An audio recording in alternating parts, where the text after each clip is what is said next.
Especially in a country like Australia, where you got a few major cities, but they're kind of spread out. Yeah, there's a lot of like empty area and just like hot, dismal places. The hot And giant hotness. spiders, Yeah, surrounded by giant spiders and meth, giant spiders on giant meth spiders. One makes you see the other. Oh God. If you're bitten by the giant spiders, you God. see meth too. It's So if you're nice. bitten by a spider who's on meth, do Whoa. you become a superhero or just a tweaker? Oh, Super man. tweaker. Super tweaker. Yeah. That's like a super By villain. day, he's a weirdo from Henderson, but at night he becomes. Meth spider. Right. Oh man. All right. So this guy, you just gotta. All right, let's go to this guy's article. The different this guy, but a dude who got arrested for possessing magic mushrooms just has a great mugshot. You have to pull this one up, Is Oz. this the gravy laptop? No, this or isn't gravy. I think it just says this guy in the notes. this guy right here. Yeah, this guy right here.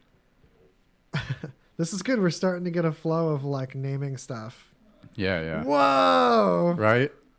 That's Oh no! we're gonna have to zoom out on this one. That is the appropriate reaction to being on shrooms. and being arrested. Well, he just has like- a good attitude about it.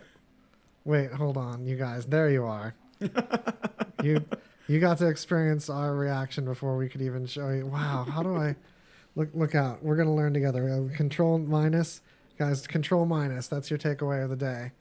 just leave him up for the rest of the show. I like him there. He's looking upon us with joy. Yeah. Just Oh yes. let him him hang out and watch the rest of the show. Like, I bet feel all the like I can cops- relax now. You know, I was Yeah. stressing about new things we're trying. I was sweating new camera angles.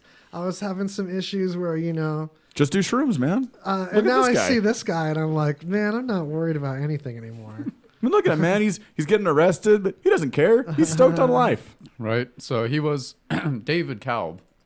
This happened in Pennsylvania. He was outside of his neighbor's apartment loitering, I guess, after he lost his keys. And so the police helped him find his keys or get back into his home. It doesn't really specify. And they found that he was hoarding cannabis, 70 mushrooms specifically, I guess, and jars containing active ingredients to manufacture psychedelic mushrooms. Well, I don't know if you like manufacture Manufacture. those. Yeah. Boy, That's you kind of some- let him happen. that's strong. Yeah, I was that's gonna some, say I don't think that's how mushrooms Strong work. language. that's some strong language for like growing something. So of course he was arrested and is on bail, but he gave us this gem of a mugshot. This guy just, I bet everyone at that precinct was just like so happy after this guy was there. He was probably the nicest dude they've ever arrested, man. I made it like disco for everybody. Dooch, dooch, dooch, dooch. All right. That was a good time. Yeah, that guy. We're man. freaking. We're winning today. Behold. Take this home with you. All right, so and some, I guess it's kind of funny, but also not funny news. This is the gravy dude. Okay. On to the gravy. Yeah, so this dude just, spilled gravy on his laptop, as some people are wont to do. I don't know how you do that. Maybe you just overload the KFC mashed potatoes. He looks like he spilled gravy on his face. He looks like he would spill gravy on his laptop. You know what I mean? Yeah, he does kind of have that look about him. Like, This looks like the sort of dude who spills gravy onto his laptop and then goes into a drunken rage.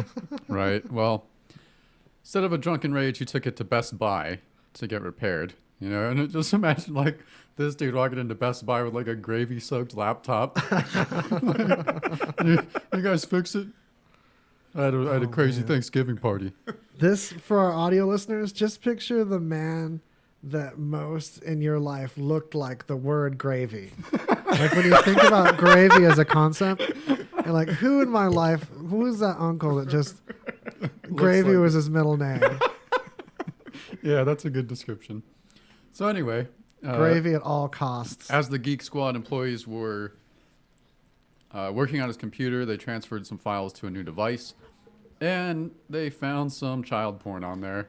And so, of course, called the police, and they picked the dude up, and he is now in jail on bond of $50,000. Oh yeah, he can stay there forever. I'm cool with that. Totally. You guys, we've got a Child Porn Crusader theme going on because we've got that Spider-Man article that you found that segues perfectly with this. Yeah, and the meth spiders. So Yeah, so we're taking the spiders, we're taking the pedophile justice. That Can we stuff just comes like out wrong when can we just like feed pedos to giant spiders?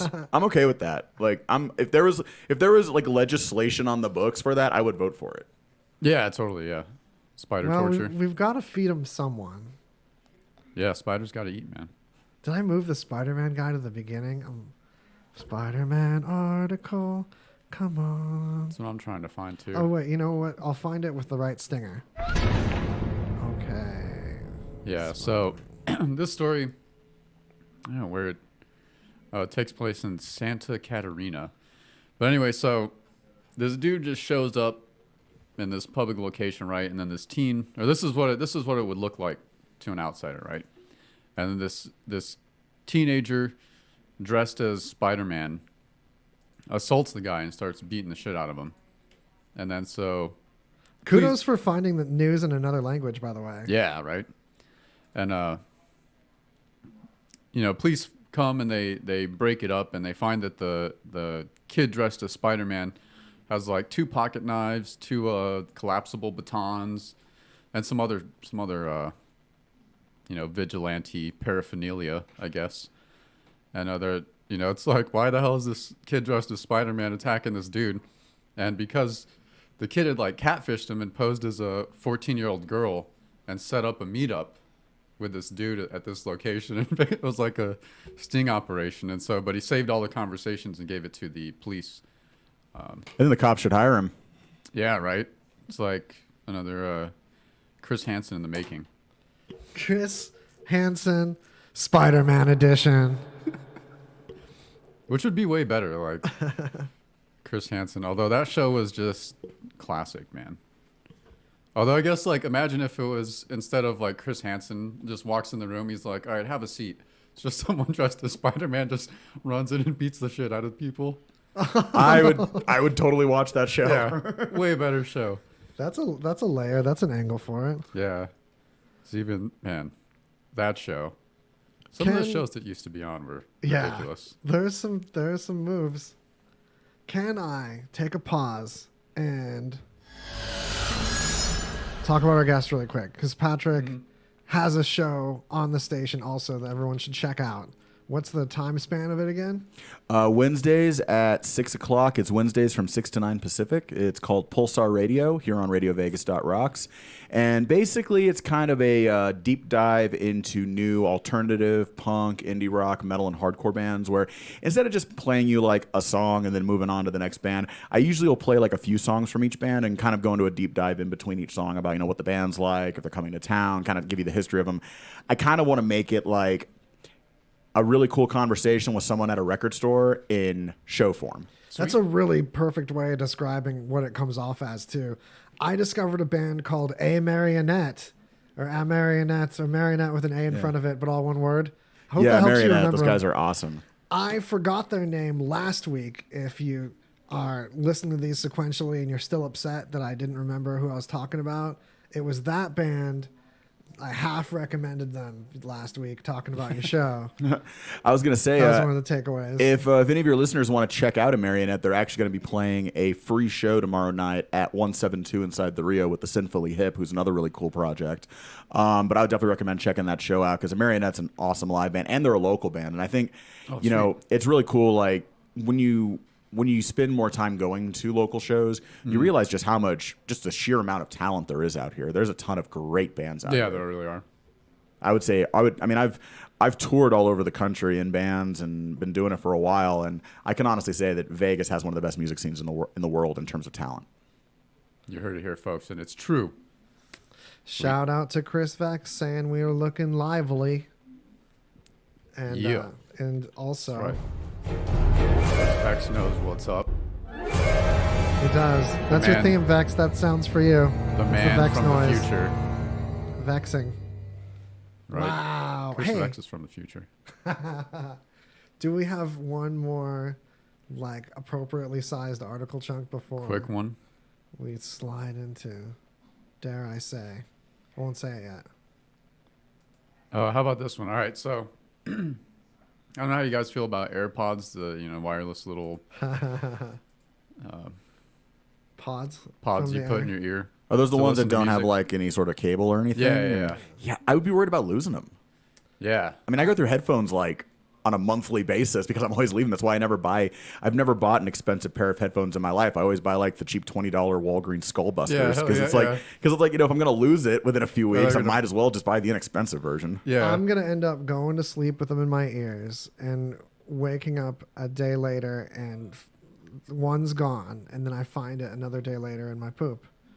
No, but this is Because I eat stuff I put in my ears in my sleep. So this guy he fell That's asleep weird, with bro. him. He fell good. asleep It's with him delicious. in his ear, and apparently while he was sleeping, one popped out, and he did swallow it in his sleep. Yes, I knew it. Yeah, so he That wakes, was a cold guess, you guys. yeah, I so didn't he know. wakes up, and the best part of the story to me is he tries to find them because you can use the Find My AirPods feature, and they'll beep, right? They'll beep. So he's Marco like- Polo. Yeah, so he hears like a faint beeping as he's like searching for it, and it's like following him around the room, and finally he realizes that the beep is coming from inside the house. Oh, the stupid in his graphic, stomach. though. Oh man, that's Yeah. rough. Here's a question I have.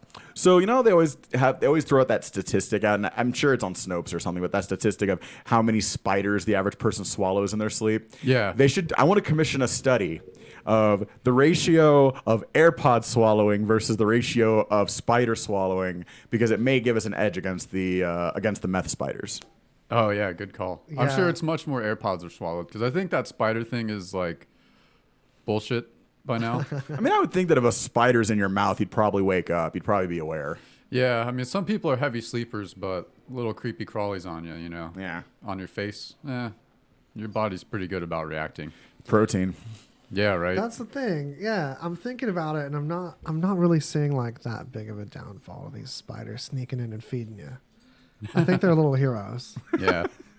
So anyway, I mean there was some issue with this guy, but because the AirPods have like a lithium ion battery, which is why they can like last That sounds like for a long not time. good thing to have inside of your human body.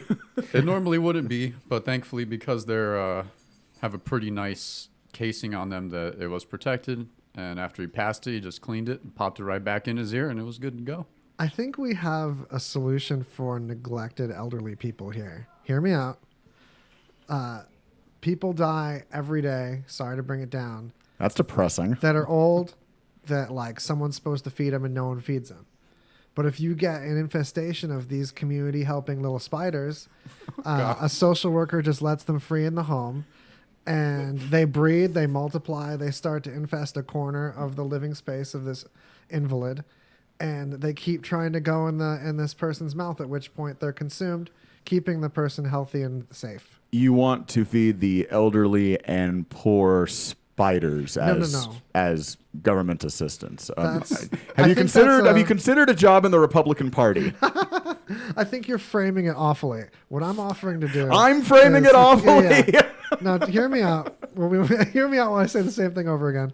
What we're going to do, we're going to train the spiders to feed. The spiders are doing the feeding. They're giving their lives even to feed these people. I'm not feeding them spiders.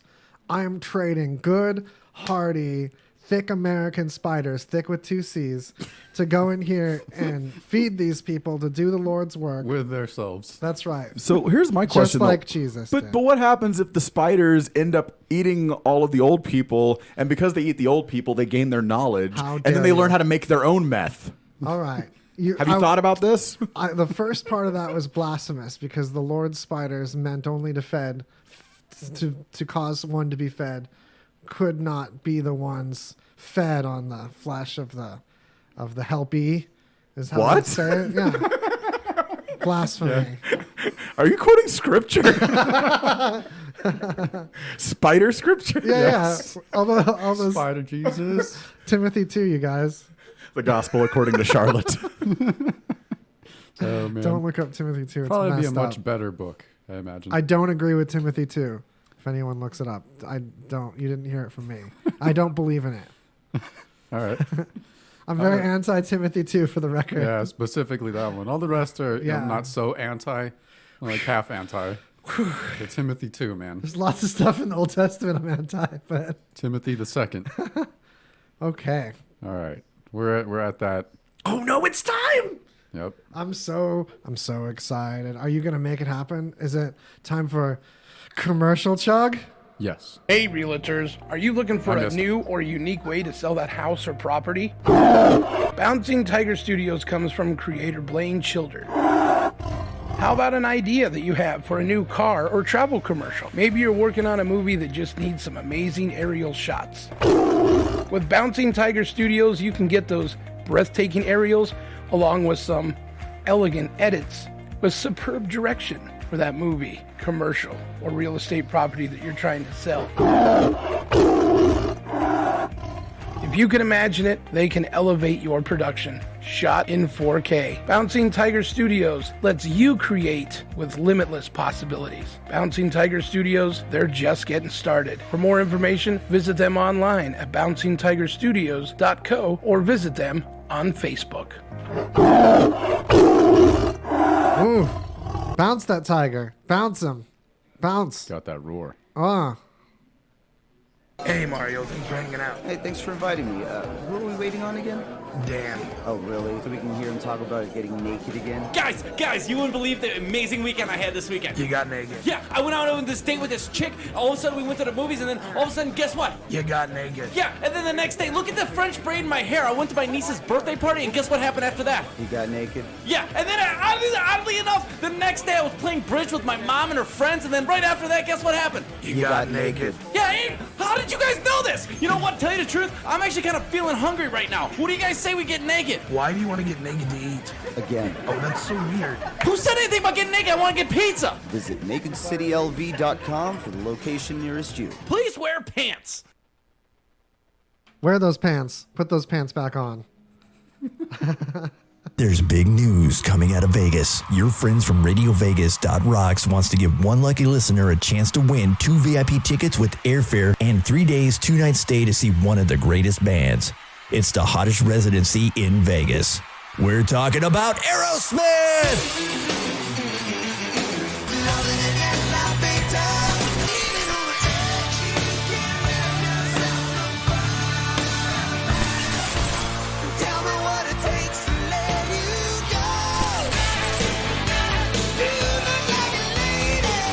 All you got to do is download the free RadioVegas.rocks app and register to win.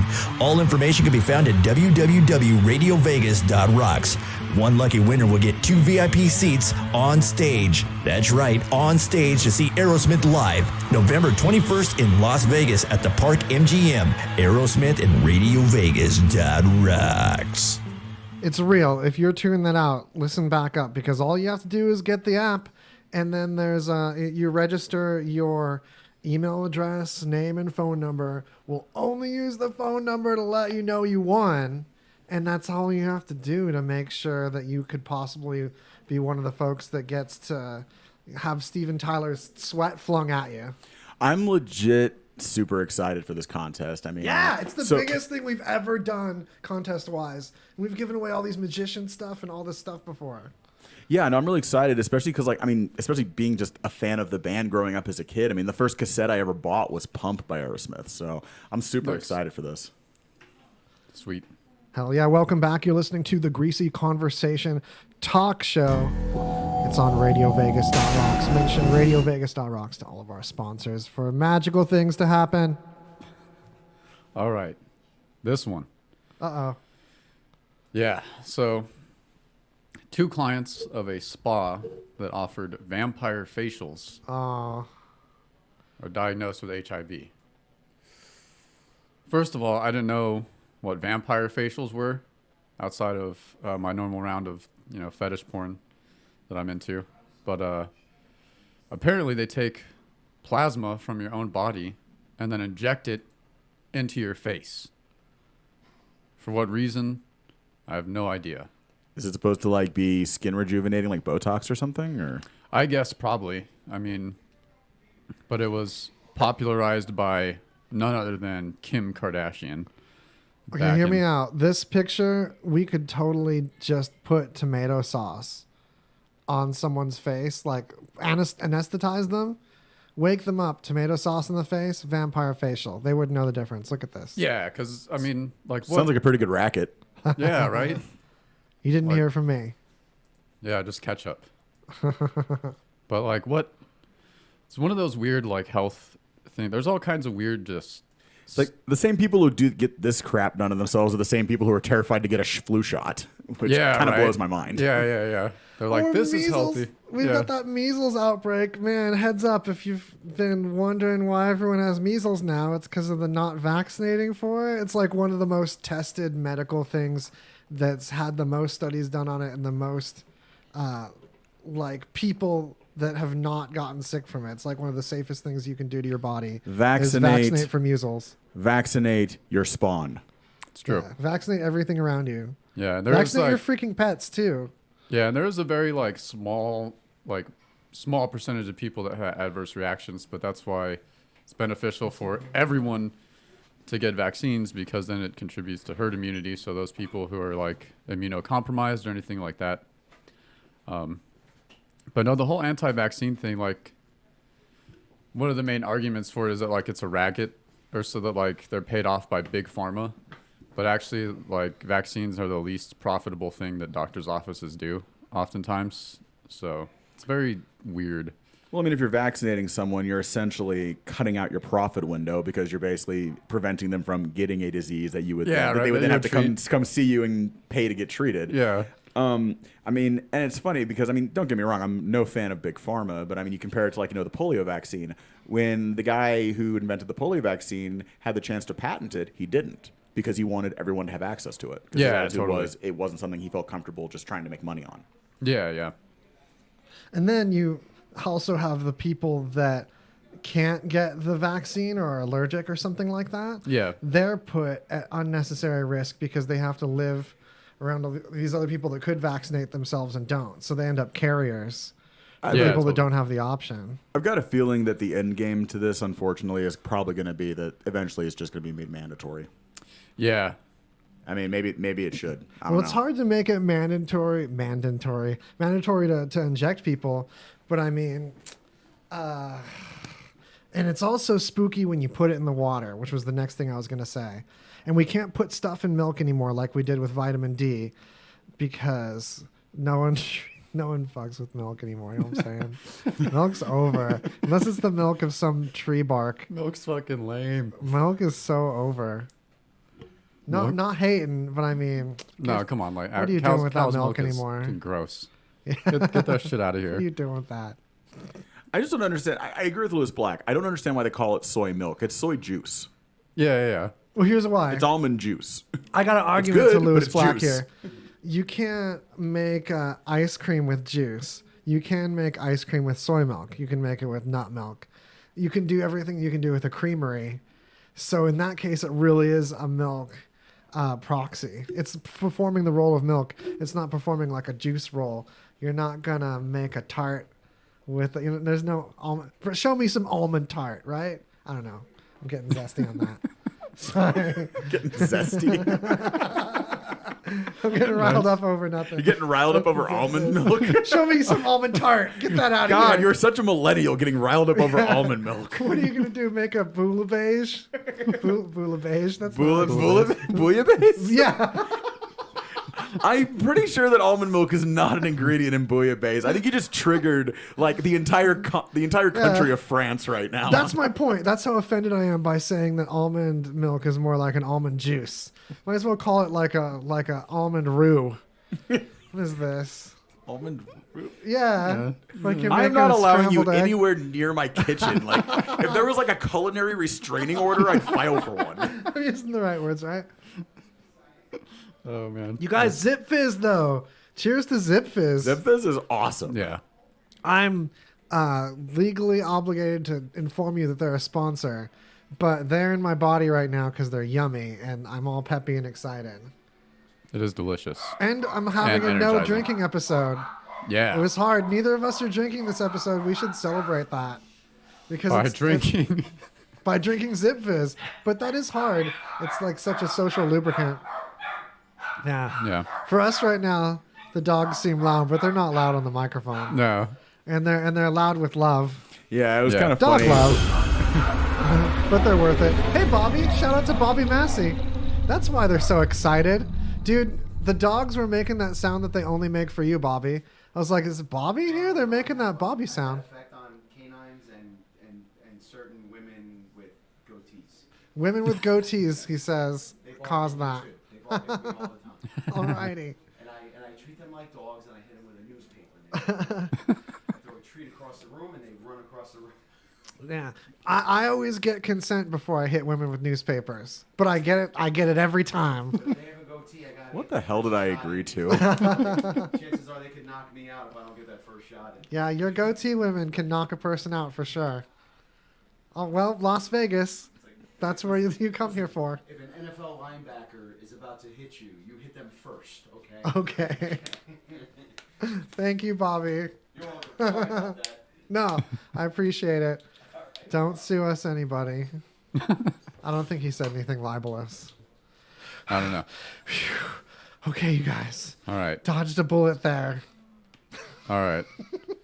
I don't know if anyone's seen Avengers Endgame yet. I haven't. I probably won't for until it's on Netflix or whatever.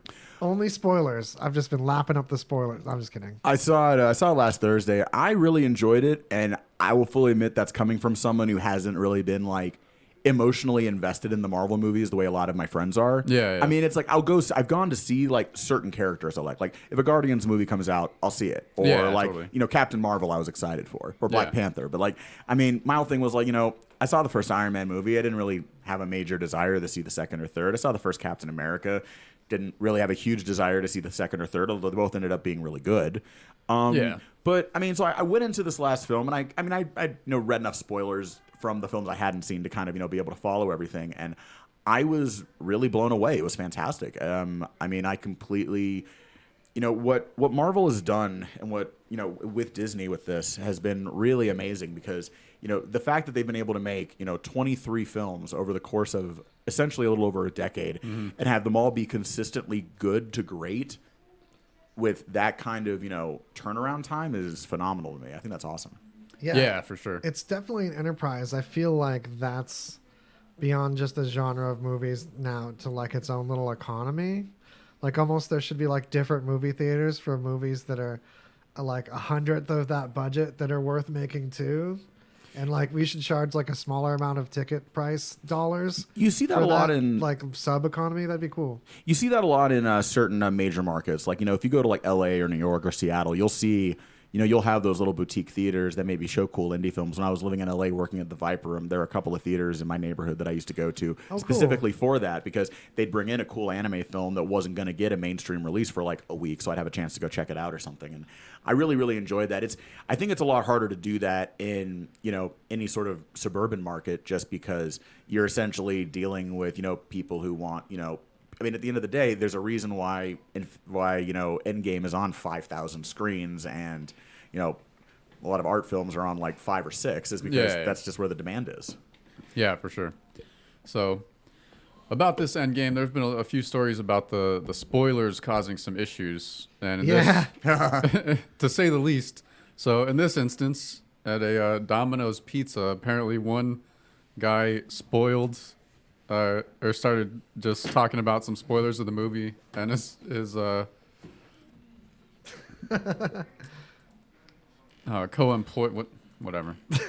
Coworker? Yeah, coworker. That's the word, coworker. Yeah, there's some spoiler violence, right? Yeah, and so his coworker just beat the shit out of him because he spoiled Endgame. So always be wary that some people can't handle and don't want to hear spoilers. Yeah, I think to me it's just. There's that certain segment of the population that just likes to be dicks for no real reason other than to get a rise out of people. And I mean, to me, it's my attitude on that sort of thing is, do I think the person should have been physically assaulted? No. But at the same time, it's you play stupid games, you win stupid prizes. Yeah, for sure. Like, if you're trying to push people's buttons, like, don't be surprised when someone doesn't handle the button pushing all that well. I'm Like, honestly just glad that, like, I mean, I know there was that one incident overseas at a theater, I think, but I'm really glad there hasn't been like a major incident of like someone yelling out spoilers in the theater and then getting jumped or something, because that I was kind of scared that with this film that might happen.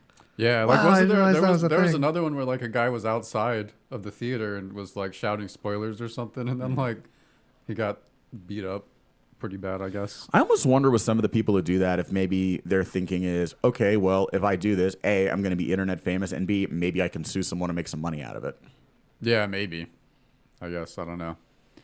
But yeah, just don't be a dick in general. Pretty much. And I mean, you know, spoilers are out there on the internet if people want to find them. It's free speech, bro. It's free speech. Oh god. Yeah, I mean, at the Free end of the speech day, that if you really, spoils that shit. I mean, at the end of the day, if you really want spoilers on any film or book or any sort of entertainment thing, you just wait till it comes out and then go on Wikipedia and look at it. Yeah, totally.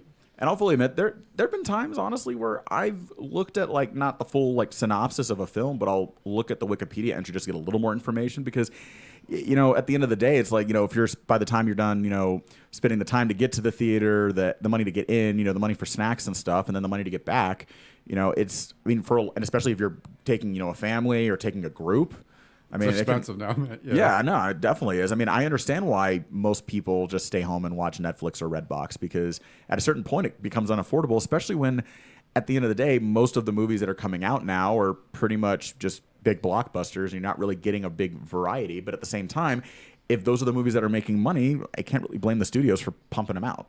Yeah. And people with a cheap TV have a gorgeous experience still. And so many movies, you don't really need to see that much up close and special for it to be like an experience. I think the theater business as a whole really hasn't kept up with technology, not in the sense of not making the theater experience more enjoyable, because it definitely is way more enjoyable than it used to be now. But Yeah. it should get more affordable too if it's advanced this much. Yeah, exactly. Well, the problem is, you know, they had to, you know, to get people to go to the theaters, they had to spend all this money to really revamp the experience of it, you know, with the IMAX screens and the stadium seating and the assigned seating and everything. But at the same time, you know, they're doing all of this opposite of a world where now, you know, if you want to watch a movie, you can pretty much just go onto a computer, type, watch, insert movie title here, free, and, you know, probably And pull it find up. some bootleg, yeah. Yeah. And that sucks, and I hate it. But at the same time, you know, and the thing is, it's tough on the theaters too, because the theaters don't really make much money from the actual films themselves. I mean, when I hear people complain about movie ticket prices and they like, oh, the greedy theaters, I'm like, it's not the theaters, man. They maybe make like, I mean, some theaters make pennies on the dollar on some of these ticket sales. Most of the time, where they're making their money is concessions. Like concessions are so much. For sure. The studios charge so much to even put it in your theater. That's a deal. I can't even imagine what the licensing fee on a film like Endgame would be. It's got to be ridiculous. Yeah, totally. I want to touch once more on what you said about entertainment in the home being so much more of a thing and people not leaving their houses as much, because I think there's a tip there to independent creators, not just indie bands, but people that are trying to get their work out there that's in the performance category. I'm not saying to stop playing at bars or playing at coffee shops or photo galleries. In fact, expand the kind of cool little places you can play in a unique friend's backyard, play in a business that's opening up that your friend works at. But grab your phone, put a good mic on it, burn $100 on a good mic for your phone, or at least burn $30 on a clip and a tripod for your phone. Get on the Wi-Fi at that venue and make your performance immortal. Make your performance something that can sit on a server and be enjoyed by people weeks or years from now that couldn't be there. And it's even more special for the people that do come then. Absolutely. And I think engagement is a big thing. I mean, I think, you know, one of the things that I think gets lost sometimes in translation with social media is that it's not enough to just throw the same message out over and over and over again and just hope that people are going to catch on to it. You really have to have a certain level of engagement, whether you're an artist or, you know, or a business or anything. You really have to have that, you need to have that personal interaction, because that's the whole root of social media, is to have those kind of personal one-on-one interactions. Yeah, yes, totally. you're behind a computer screen and a keyboard, but you're still feeling like you're having a one-on-one conversation with someone or a discussion with someone. If you feel like you're not having that and it just feels like it's a computer talking at you, that connection goes away. And I think it's very easy for bands and venues to fall into that trap of, oh, well, all we need to do is just set a bot to make X amount of posts per day on social media and we're all set. And that's really just not enough. That's only a part of the whole equation. Yeah, for sure.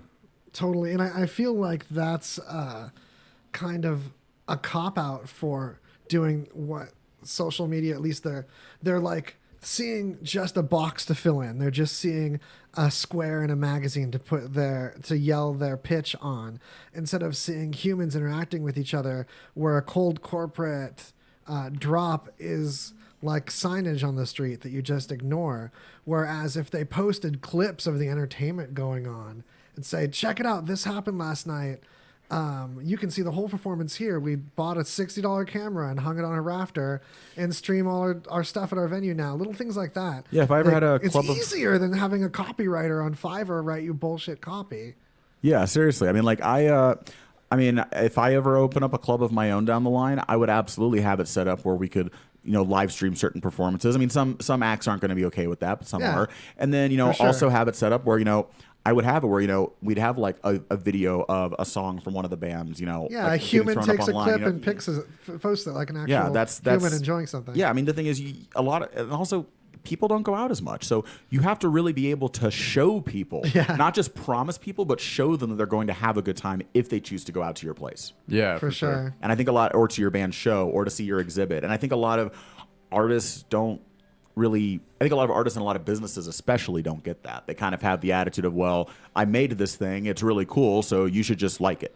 Yeah, there's a lot of blaming the algorithm that I bump into from a lot of people that are upset that all their followers don't see everything they post.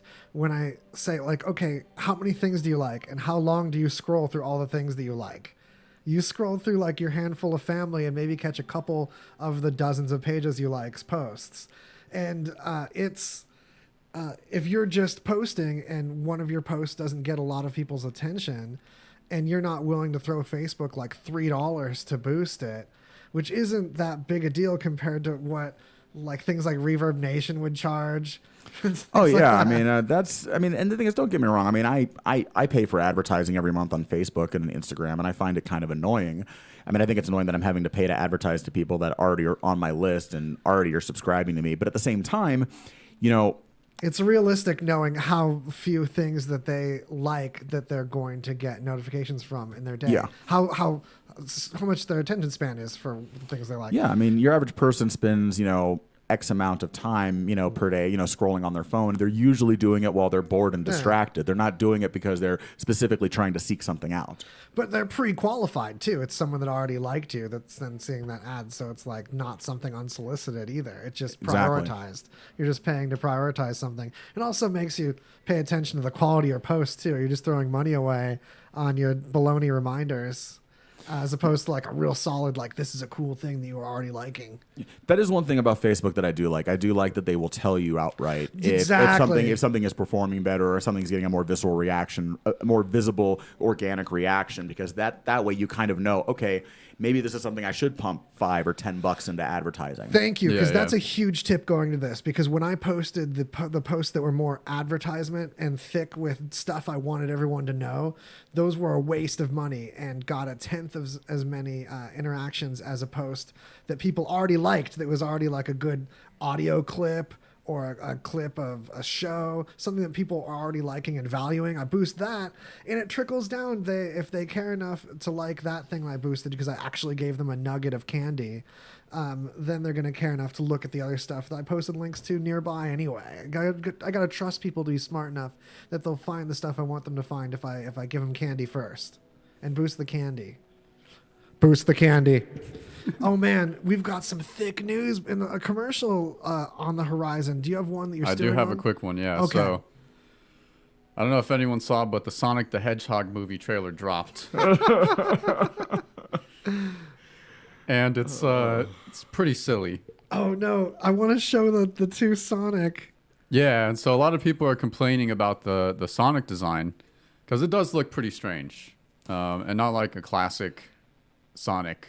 You know, they tried to like humanize him and make him like some weird little hedgehog like human hybrid. Yeah, midget it's thing. like it's almost like they kind the of teeth. yeah, it's like they went the '90s Super Mario Brothers route of trying to make things look more realistic, but just made them more nightmarish. Yeah. And it's got this weird, like, kind of like uncanny valley feeling of like you look at it and you're just like, this doesn't look right. Yeah, totally. So I want to know what you guys think of the fix, though. So I here's love a the fix. before It and looks after. cool. yeah, and this was just some other guy who'd like redesigned it and was like, and that looks like more of a Oh, classic. really? That's not official? Yeah, No, that's yeah. a fan made one. Yeah. Okay, this fan-made one has it figured out because he's got stick legs. His head is way oversized, like bigger than his body, like a proper cartoon. Whereas this original one has this awkward, almost, Yeah, what are those, calves? Does he have calves? Yeah, it's like What is this? He's got cankles. Yeah. It just awkwardly looks like a person in I a mean- suit, and the eyes are creepy. It's not. Yeah, the eyes are the thing I think bother me more than anything because, like, I know people were saying, well, what do you want him to have? That weird, like, Cyclops look. But here's the thing. If you look at his eyes in the fan-made one, in the one where he's, like, looking into the camera, not this shot, you know, he doesn't look threatening. He looks No. like a kid's character. He looks Yeah, on yeah. model. The one on the left looks like, you know, something just... It It just, looks like the bad fan art. It's really off model. And also, I feel like, you know, I'm not trying to go off on a huge rant here, but the thing I found myself thinking about with this was, I was like, all right, how many people or how many friends do you have with kids, like young kids, who still play or care about Sonic games? Yeah. It's not kids or tweens playing these games. It's guys our age Good playing point. these I was games gonna say, I only and know buying the new people games. my So my age. thought was, okay, if you know that your audience is not kids, which the Ninja Turtle movies could get away with that because their demographic really was kids because the show kept cycling through with new versions. Yeah, So yeah. it wasn't, 30-year-olds paying to see the new Ninja Turtles movies. It was 30-year-olds taking their kids to see the Ninja Turtles movie. Mm-hmm. With the Sonic movie, there's no real incentive to bring kids to this because kids nowadays don't play Sonic. So basically, your only real market is your Gen X, Gen Y, millennial kids. And why would you not give them what they grew up on? If they're the exact sort of audience that's going to shit all over something like this if it isn't what they want. Yeah, totally. And they did. And yeah, because you can't give a cartoon human proportions and not have it really creepy. and they did say they are going to change the Sonic design before it's released. So people bitched enough that they're like, all right, we fucked up and like Well, I mean, they spent $85 million on this movie. Yeah. And I mean, the thing is, the movie comes out in November and basically has been turned into a meme now. So they don't have a choice. They baby. got to fix it. Render Yeah. it again. Just render it again. Yep. Change these dimensions. Just throw it through the meat grinder one more time. I'm like the teeth. What the? yeah, the Like, teeth, it's like it looks like he has dentures. It's so weird. yeah, and it's already spawned like the Jim Carrey carrying the movie memes, which are pretty great. And to be fair with you, like, I mean, don't get me wrong. Like, I mean, he was funny in the trailer, but my immediate reaction was I was like, okay, it's Jim Carrey as 1995 Jim Carrey Yeah, with a yeah. mustache. Like, Yeah. I mean, and don't get me wrong, I'm sure he's probably going to be the best part of the film, the same way that Dennis Hopper was the best part of the Mario Brothers movie because he looked at it and was like, well, this is a piece of crap. I'm going to have fun. Yeah, This picture is so fun to run into right now. Good or bad, that I just feel like it's making my day. Hey, can I bring up one more before we go into the commercial chug? yeah. That some might want to linger on this one, but I have one major point to make. And I also would like to point out with this one that it's another one that was also featured on Rogan. Like 3 of the news articles you brought up and put in our thing, after they're already in our thing, I was listening to Joe Rogan's podcast with... it's like the second to last one. Like Jamie brought up 3 of these like in a row. Oh, really? Yeah. But to Those our spiders. credit, I have to say, brag, and I want you all to share this Greasy Conversation joy with your friends and neighbors because of what I'm about to brag to you about. But 2 episodes ago, we brought up like 2 news articles that were then brought up on Joe Rogan, but like a week early. Like we totally scooped him. We scooped Rogan, you guys. Scooped him. If anyone, all right, before the If you want to be a Rogan scooper with us, then join Greasy Conversation. And also the 2 Clueless Dudes talk show right after ours also is joining our format of pure, luscious, stimulating talk. But like that juicy talk that's like going to scoop folks. So be a scooper with us and tell your friends. All right. And But, okay. if anyone wants some nightmare fuel, you should check out some Sonic fanfic. Oh God, no, no, no, no, no, no, no, no, no, no, no, no, no, no, no, no, You guys no. already know what The it's face about. that launched 1,000 furries. Yeah. Oh boy. Oh man. So on that note, I'm talking about the spy whale. You might have heard about a whale accused of spying for Russia that was found off the coast of Norway. But check it out. So some think that there might be like a listening device that was attached to this whale at one point. The whale was found just with a harness. Some think that the whale was trained by Russia to go to a boat, and then the payload would detonate when the whale found a boat it was trained to find. The whale was tugging at stuff on the boat. The whale came to them like they had candy and was biting at ropes on the outside of the boat. Like this, so this whale was trained to go for boats and go for people. But here's what I find suspicious, and this is something that I think is going to drop on this in the future. If you take a look at this whale's harness, they show a close-up picture of the harness, and it says St. Petersburg on it. It's like whale harnesses of St. Peter. Okay. Equipment of St. Petersburg. Equipment St. Petersburg. But not only does it say this in English, not in Russian, but look at this font. This is like a sans serif font. It's not like a serif font like China uses when they do English. This is like a font we use in America. This looks like Stamped plastic. This looks like one of the lamest attempts at like a fake news story that I've ever seen. Right? It's like someone was like, I'm just going to troll the crap out of the news by like coming up with this conspiracy theory. Yeah, doesn't this seem like a false flag to the max? Totally. I mean, like, yeah, like I said, I mean, I mean, yeah, this is Does just Russia make so many whale harnesses that they want to make sure that they're accessible to a worldwide market, and so they have only English in their Russian whale harness logo? And this harness looks like it was made for harnessing shit to whales, and that seems like an American company. America's the kind of economy that you can open up your whale harness business at. You know what I'm saying? You can have weddings only cupcakes. You can have whale harnesses. Seems like a very niche market. Yeah. This harness is American as fuck, you guys. Look out. Yeah. Totally. See, I was gonna say it's like maybe this is like St. Petersburg, Florida, declaring their Right? intention to defect to St. Petersburg, Russia. Yeah, this is a Oh. Florida whale harness. And this course, was that's- probably a research whale. And that stuff's not documented with Norway. Norway doesn't know what our whale researchers are doing. Yeah. Whales get around, and I really don't think Russia is so evil that they're like training whales to blow up stuff.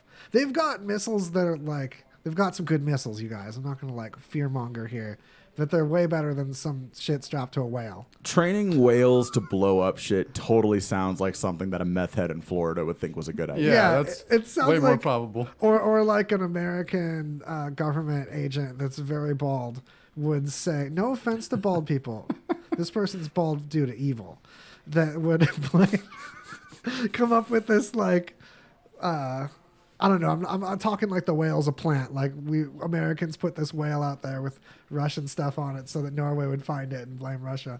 That's a little bit more less likely than this is just a American research whale. Yeah. So whatever thing that controls the weather was strapped to this whale, we'll never know. All right. Is it about that time? It's about that time for commercial Commercial chug. All right, listen up, RadioVegas.rocks listeners. I want to tell you about Brothers Pizza. Brothers Pizza is located at 7575 South Rainbow. They are awesome. They're the home of the 30-inch pizza. That's right, 30 inches. You've got to see this thing. It's enormous. Every Tuesday is wing night. You get 50-cent wings every Tuesday at Brothers Pizza. 7575 South Rainbow. They've got all kinds of great deals like the 16-inch one-topping pickup special for $7.99. What I like about them is they're open late. Sunday through Thursday, they're open till 1 a.m. Friday and Saturday, open till 3 a.m. You gotta love that about a pizza place here in Las Vegas. And they do deliveries as well. They are in a fantastic place. You gotta go visit them. 7575 South Rainbow. Let them know you heard about it on RadioVegas.rocks. They are fantastic. Go there, check them out now. Maybe I'll meet you there. The app, download the app. This is the time when I remind you that Radio Vegas has an app and you should download it. Hey, have you guys ever heard about HempWorks? I have. It's the highest quality hemp-derived CBD oil you can get. They have 11 incredible hemp-derived CBD products in the HempWorks brand. The products consist of 6 tinctures, 3 topicals, and 2 pet products, which all utilize CO2 extracted hemp oil grown in Kentucky. That's the good stuff. There's a 60-day money-back guarantee, so it's totally risk-free. If you don't like it, money back guaranteed. Contact Heather V. Centers on Facebook or happyhealthyfamily5@gmail.com and get your HempWorks CBD oil today. CBD. Get all the CBD. Put it on your pets. When you rub pets on your CBD, pets or on your pets or on your pecs. you have a pile of CBD on your dresser drawer, the top of your dresser counter thing, just like Scarface style, like powdered CBD, and you just dip your pets in it, and they live forever. Right? That's how we do it. That's how we're totally. gonna get it done, you guys. It's a real thing. Make your pets live. There's big news coming out of Vegas. Your friends from RadioVegas.rocks wants to give one lucky listener a chance to win 2 VIP tickets with airfare and 3 days, 2 nights stay to see one of the greatest bands. It's the hottest residency in Vegas. We're talking about Aerosmith!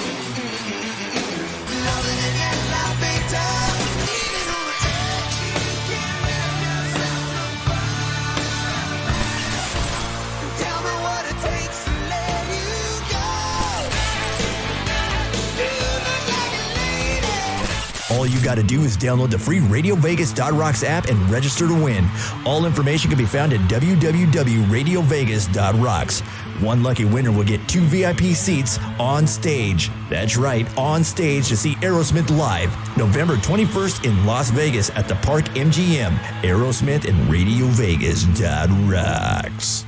Yeah, it's probably like my favorite Smith. Easily, You guys. yeah. Easily. Even Definitely more the best notorious than Joseph Smith. It's Aerosmith. Smith. That Smith Whee! is not my No favorite offense. Smith. No, I'm not some like comparing the offense. two. Some offense. Tiny amount. All right, so good news for us here in Las Vegas.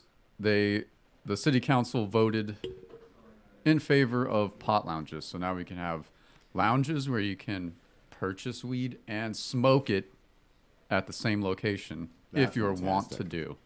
That's fantastic. Yeah, it's great.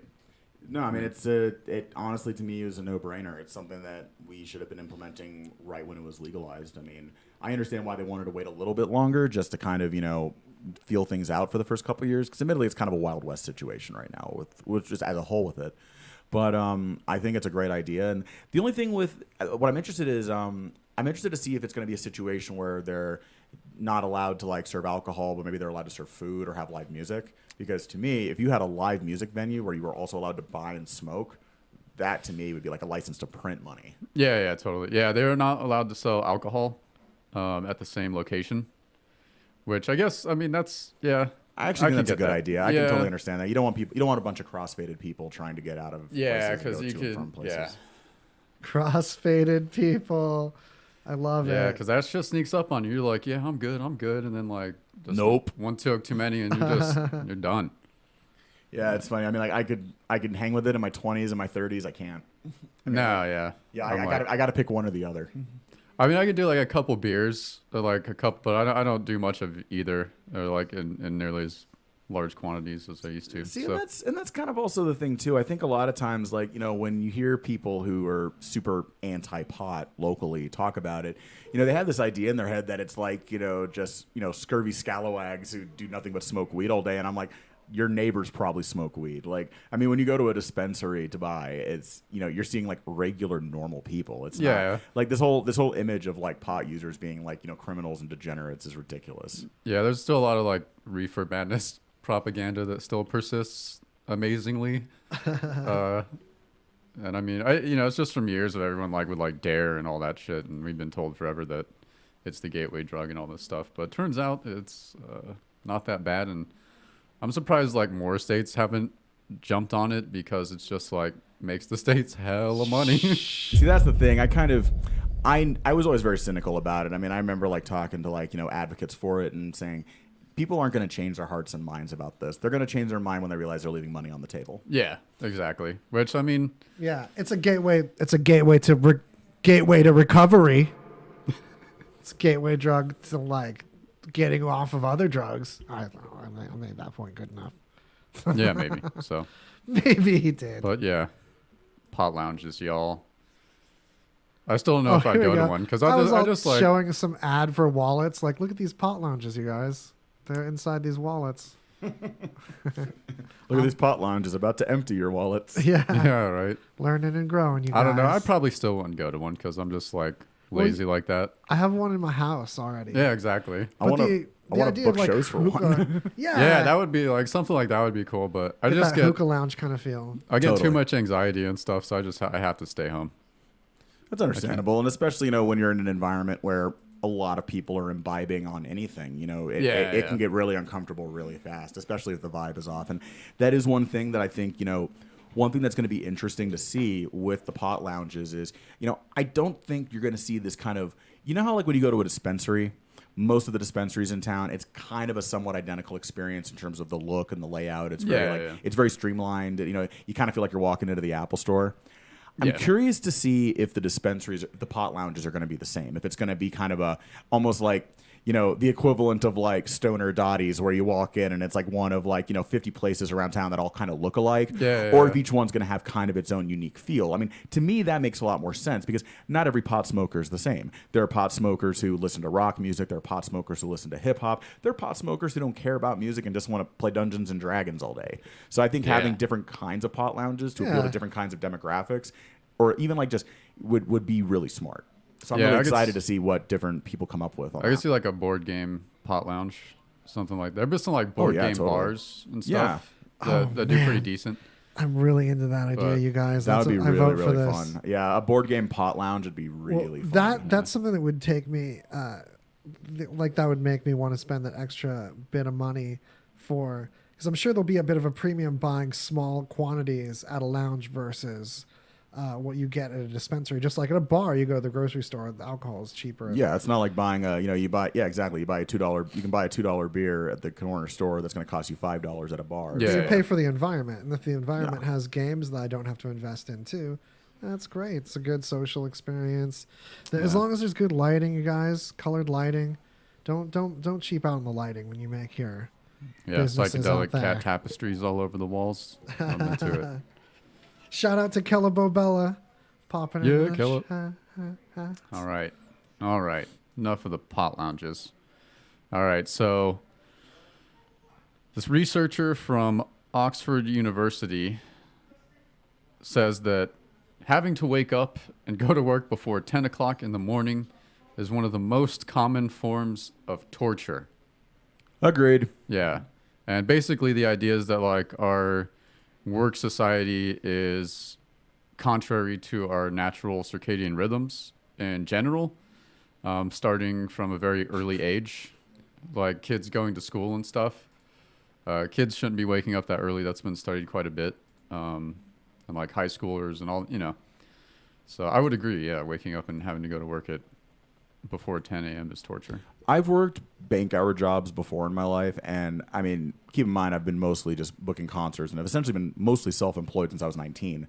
But when I've worked regular day jobs that were office hours, I could just never get used to it. I mean, like the entire time I'd be doing it, I would tough it out and I'd do it, but I would be chugging coffee nonstop. In the morning, I'd be chugging soda all afternoon, just trying to stay awake because it just was not how I functioned. When I went to work for Amazon for 3 years, I was working nights, and after the first week, I was acclimated. Yeah, for sure. Yeah, I'm in that pocket too. Yeah, and some people are just like function. some people are just like night owls, and that's just the way your brain and body are wired. Like I'll drag ass all through the day, and then as soon as it's like 6, 7 o'clock, I'm like up, and we'll stay up for the rest of the night. But so thanks capitalism for torturing us all forever. Good times. Yeah. That noise cut off your last word. Sorry. It's all right. I timed it poorly. I'm still learning, you guys. If you want to support learning and growing, tell your friends also. Yeah. All right. Oh, this guy. This fucking dude. All right. So some YouTuber, I don't know if he's like a I YouTube know this YouTube one. wannabe celebrity guy, apparently cemented his head inside a microwave. Yeah, if in the interest of truth, it was polyfill. Do you guys know what Polyfill. polyfill is? It's Not like familiar with them. it's a stuff that goes in a bag. It's in a plastic bag. And you put it in a shipping box, and I think when it's exposed to oxygen or it sprays out of a can, something like that, but it expands. I think they probably sprayed it out of a can is like a common way to do it. So, like, I don't know if this is exactly how they did it. It's how you usually use polyfills. You put your object in the box, and you put an empty plastic bag in there, and you spray the polyfill into the plastic bag, and it conforms. It expands and conforms and fills in the inside, which it did around this guy's head in this microwave. Yeah, and he had a breathing tube because he thought that, but the stuff just expanded and crimped the breathing tube. Yeah, it doesn't sound very well thought out. I mean, I'll be honest with you. Like, I mean, obviously this person's not very bright, but that being said, there's a part of me that kind of blames stuff like this on YouTube itself because they've changed the algorithms now on YouTube to a point where you really pretty much have to either like talk about other YouTubers' drama or do something really stupid to hurt yourself in order to get views. Like, because like that's up what in the really big algorithms views. attract. And it's, I mean, I feel like YouTube's gotten to the point now where it's almost like, you know, how, like with banks, they talk about too big to fail. I feel like companies like Facebook and YouTube are too big to care. Like their attitude is, well, we don't care because we've got advertisers. The problem is when people get tired of it and leave, then there's no one to advertise to. I mean, I think YouTube, honestly, is the next MySpace. They just don't know it yet. Well, devil's advocate, some of the things snuck up on them, like the issue with the pedophile comment ring. They weren't policing comments. They just assumed that comments were like they didn't see that as a thing and had to act pretty quickly on that. And what they're trying to do now, I feel like YouTube's biggest struggle right now is with the copyright striking issue because they have a stopgap measure in place to protect copyrights to stay cool with their investors and advertisers. But it's really dangerous to the community because people are copyright striking things and taking huge amount of money from creators that aren't being properly vetted. These strikes aren't being vetted to show that they're actually warranted. It's almost killing fair use in reaction videos. And what you were saying about what people have to do to get attention on YouTube, I feel is kind of more of a feedback loop than the only way. I think there's still room in YouTube for people to earn subscribers through more innocent things like collabing with larger YouTubes that are in the same pockets and really being strong in a genre or in a certain community. But people are trying to get this, just like what happened with the music industry, what happened with reality TV. They're trying to get a broad audience for a briefer amount of time, like singles in the 50s. Where you can put out these candy tunes that are really catchy and get stuck in your head right away, but you get sick of them quicker too. So people are putting out this content that it's viral quickly, but it doesn't last for them. And that's something that people need to learn and relearn on any platform. That's a very valid argument. I mean, like with PewDiePie, for example, like I could go back and watch his gaming videos over and over again because they're entertaining. His recent content, I might watch the video once. I'm probably not going to watch it again. But on that note, good news is like that. There's like another Joe Rogan's podcast. I don't think I'd re-listen to any of them, but they're really good ones, and they're continually coming out. And it's almost like a journalism niche, this meme review stuff. Because I really like it, but like you said, it's not very rewatchable. But if he's continuously outputting it, then it's appropriate. I don't mind continuously consuming. I actually prefer that because I don't rewatch content much to begin with. Yeah, and I think so it fits me. I think, and you know, and that's a very valid. That's also a super valid point. I think a lot of times, you know, I think a lot of it comes down to how people want to consume entertainment. I mean, you have a lot of people who want, you know, that instant gratification, you know, pop culture, you know, boom, boom, rapid fire form. And that's totally fine. You've also got people who, you know, grow up really passionate about certain specific things, whether it's a certain genre of music or a certain, you know, company that makes entertainment. And, you know, they'll go back and rewatch and relive those things or re-listen to those things over and over again. And you know, and that may even also be kind of a generational thing. That may be, I mean, when I talk to kids now about what they want out of entertainment, most of them don't really care about having a wall of stuff. Like, they don't care about having a wall of knickknacks and bric-a-brac in their room. They just care about having access. They don't really care about having a bunch of stuff. They just want to be able to go in, enjoy the things they enjoy, and get out. And supposedly, in the long term, that's better for the economy, because a lot of people were afraid.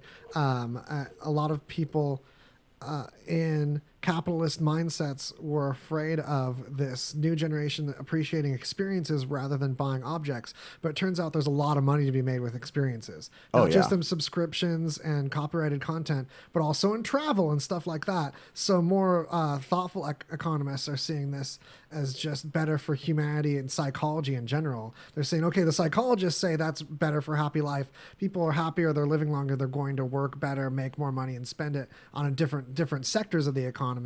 It'll be better for everybody. That's super valid. I mean, if you look at your own personal circle of friends, who would you say in your life is generally in a better mood most of the time? The people who don't travel or go to big events because they're basically spending all of their money on a nice house or a nice car or nice tech, or the people who maybe don't have like the newest iPhone, or maybe don't have a new car, but you know, if they want to take a trip to New York, or they want to, you know, go to the beach for a weekend, they can do it because they have that option. And you know, and obviously, you know, finances play a huge factor into it, and people's work schedules and everything. But yeah, totally. I think that, you know, what I've noticed definitely is a perfect example of this is when I worked at Amazon. The people I knew at Amazon who were the most productive and the happiest were the people who, you know, basically spent their free time, you know, traveling. Like, I had a buddy who worked there who, you know, on a weekend he might go to Atlanta, or he might go to Chicago, or he might go to San Francisco for the weekend. And he was always productive, always in a good mood.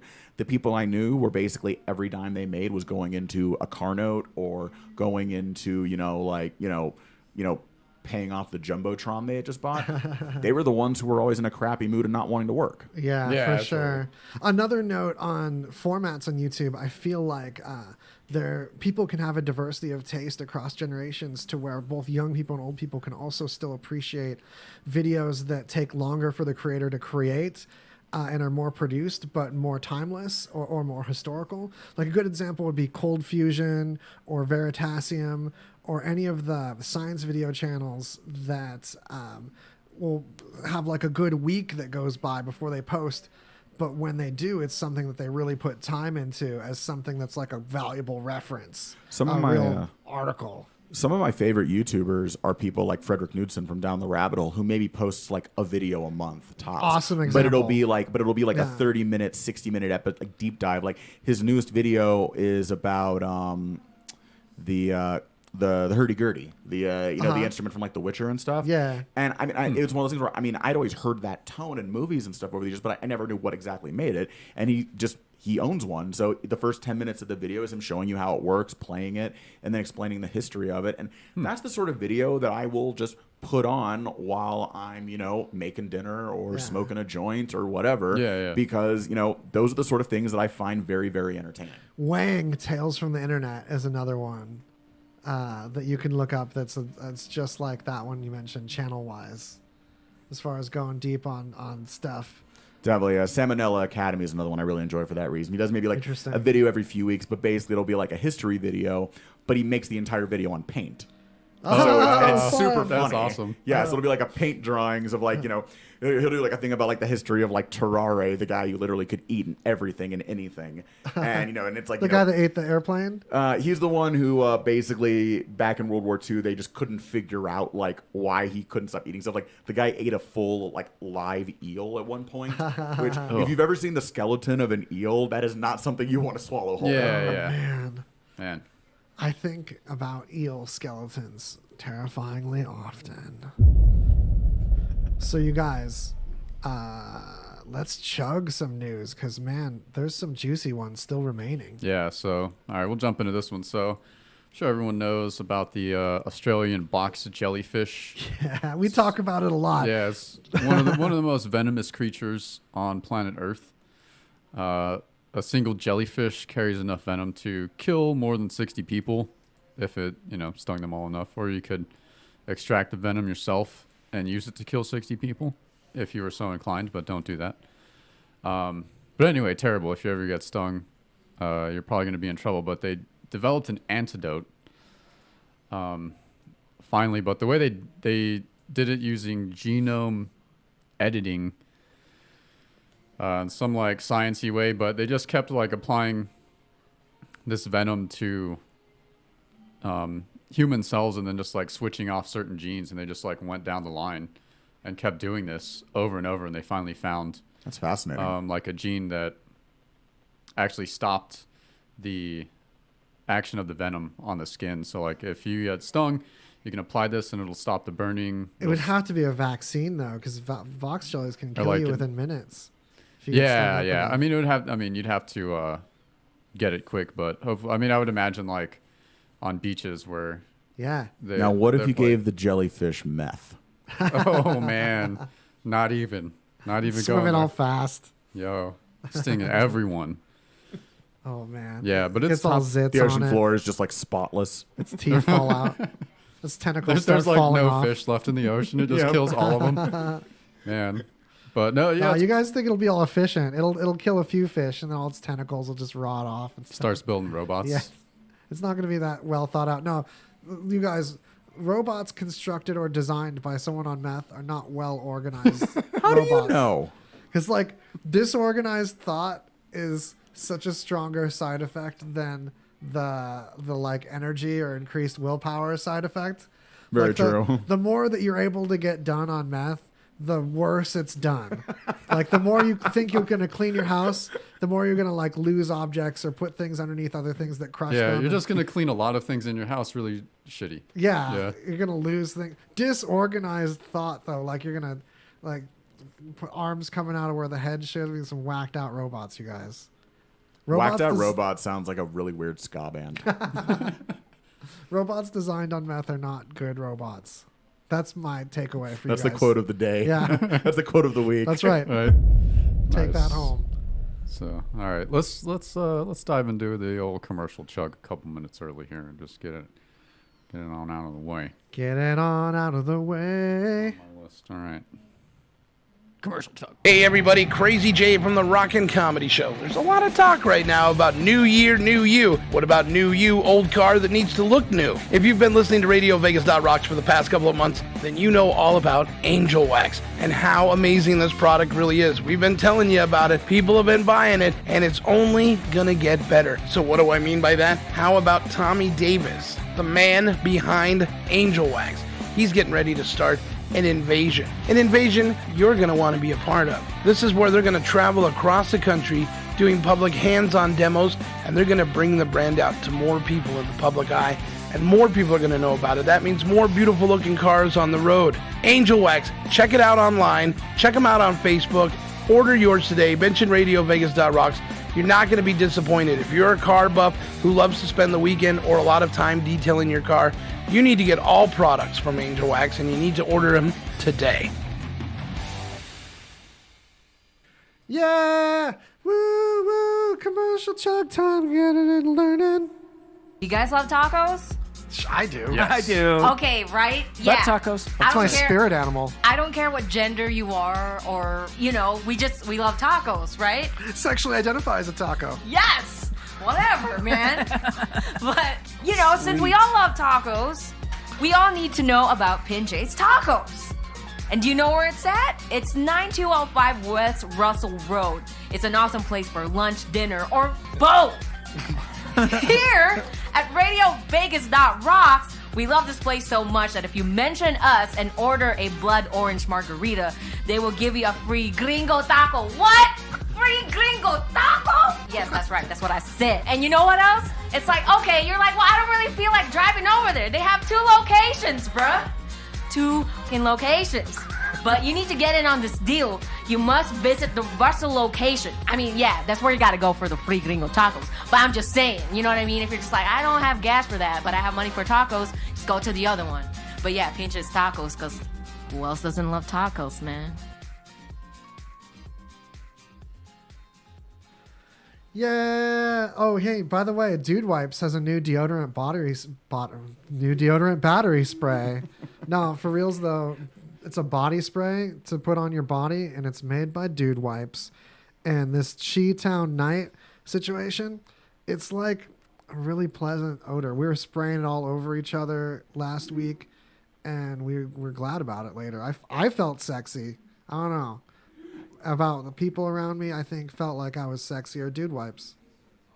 I will say this. I really, really like that spray because the other day I tried some, and you know how like most body sprays just have that immediate like overpowering like mushroom cloud effect. Oh yeah, this isn't like that. It's way more subtle. It's just like clean and it's just like a nice clean straight scent, and I really like that. It feels like it's pulling stink out of the air more than adding too much of its own. Pretty much. I mean, I think everybody remembers, like, at least like our generation remembers, like, you know, when Axe first came out. Oh, yeah. And like, you know, like sophomore year of high school, you're walking like, you know, to class, and all of a sudden, like, you'd have like a group of like 4 or 5 like Axe bros walking towards you, and it'd be like just this cloud of like napalm and pheromones coming at you, like right of the Valkyries. It was knocks you horrible. out. It wasn't like the commercials where a bunch of chicks were stuck to them or anything. No, nothing like that. Just ambient dirt only was stuck to them. Yeah, this is not Axe body spray. The non-Axe alternative. No, dude makes great stuff. The wipes, they make really awesome stuff. Dude wipes, Really wipe good your products. dude. Dude wipes, wipe your dude. You know what? I don't like those energy drinks that make you all of a sudden talk like this.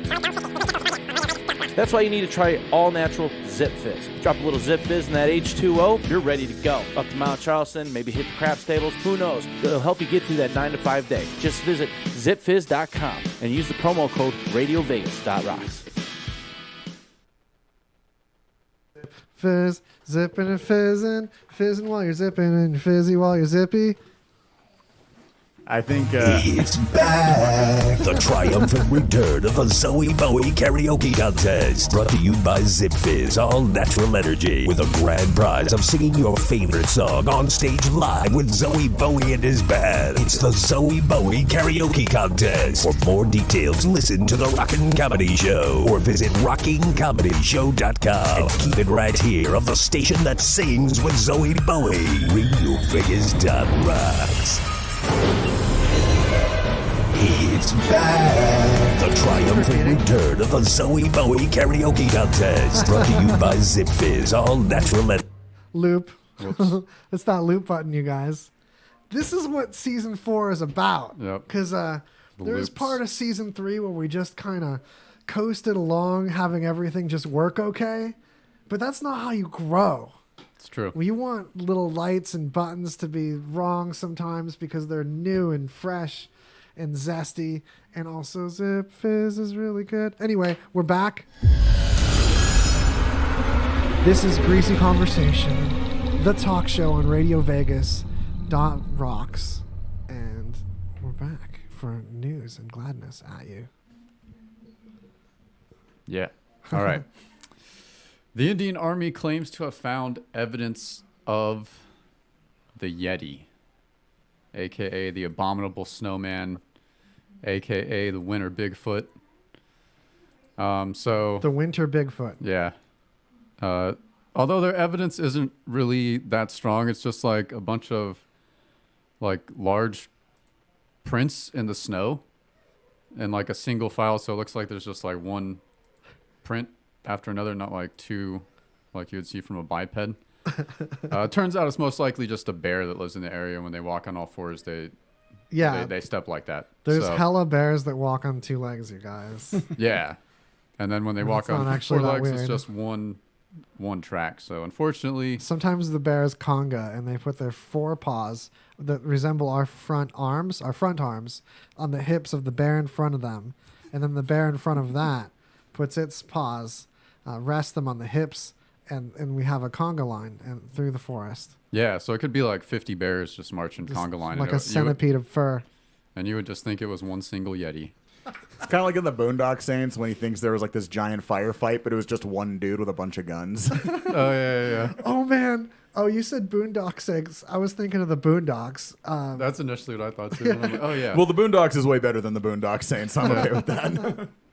There was a firefight. There's this one that these 2 gangsters were like committing crimes, and one of them just kept talking about the difference between known unknowns and unknown unknowns. We're just going like deep philosophical. Yeah, wasn't that like It's like super intellectual. No, because that was like a political with like it was either Karl Rove or Dick Cheney, like leading up to the Iraq War. They were talking, about unknown unknowns. Yeah. Yeah, so it was like a rip off of that, I think.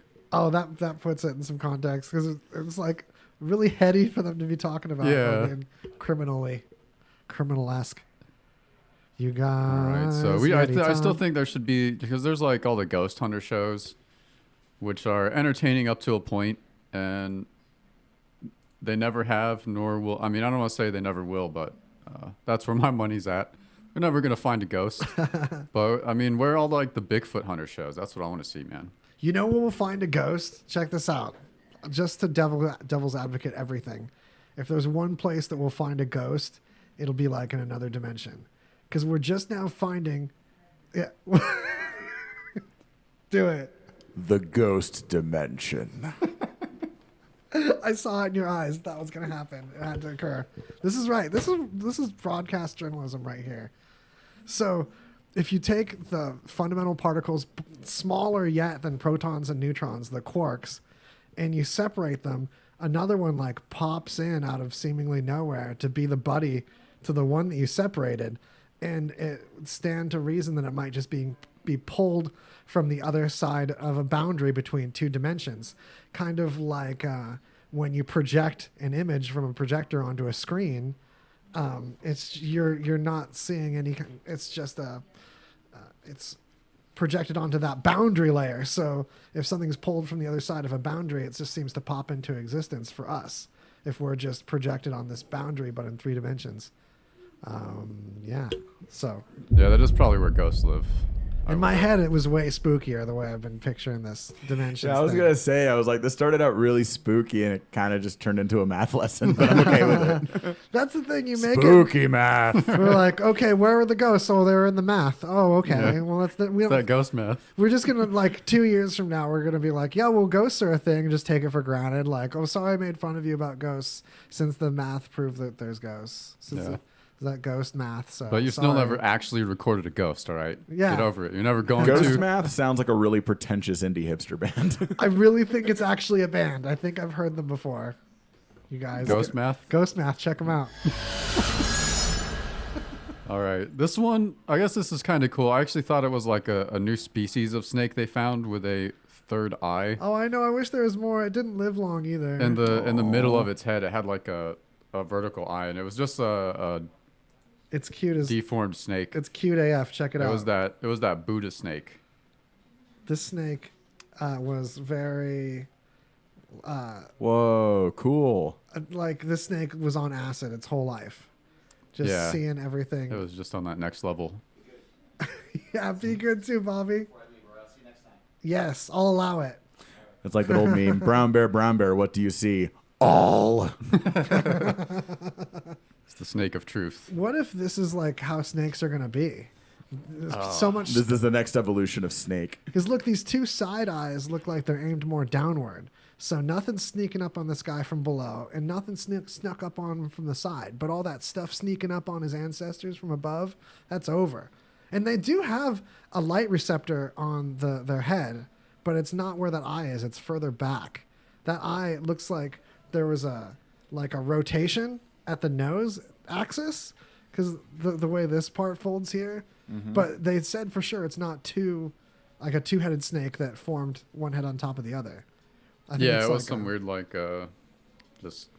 It's a little bit skull offset. Malformation. Yeah. The eyes kind of lined up with one nostril and not the other, so I think it's like this rotation of the instructions on where to put an eye in the genes. But he does looks kind of badass. Like he should. He looks like our buddy. He looks like someone that like Bran would like power nap into while there's a big fight going on. He's probably the keeper of the ghost dimension. Probably. Guessing. Yeah, that's a ghost dimension animal all day. When we die, we get to look like that. Awesome. Can't wait to die. Hooray. Go forth and die with honor. Oh, man. All right. Apparently, Switzerland makes it illegal to own just 1 guinea pig because they get lonely. So if you want to get a guinea pig, those cute little fuzzy guys, you have to get 2. This is really sad. I had a guinea pig that was by itself. I didn't realize it was that lonely. If I were a pet store in that country, I would be like, okay, and according to the laws of supply and demand, the price of guinea pigs has just quintupled. Volume. Well, you definitely have to sell them in 2 packs. Yeah, they're cool little critters. They're hella smart, and they'll love you forever.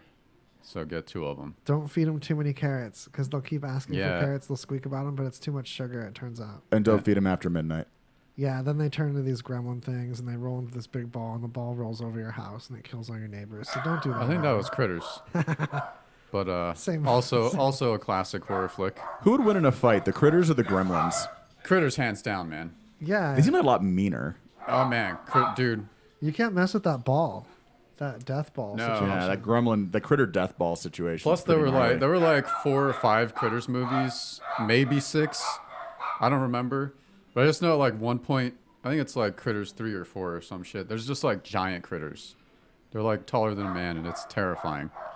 But those movies were nightmare fuel for me as a kid, man. But I couldn't not watch movies like that as a kid. I don't know I remember why. the first one actually being like pretty campy, but pretty fun. Especially like the like super like 80s rockers aliens that showed up to like the bowling alley to fucking fight the they're critters. like That was pretty awesome. space bounty hunters or something Yeah, that lost totally. the critter. Yeah, it was ridiculous, but no, they're classic like campy 80s horror flicks. I feel like They're that's one of fun. those movies that's going to eventually get rebooted in a horrible way.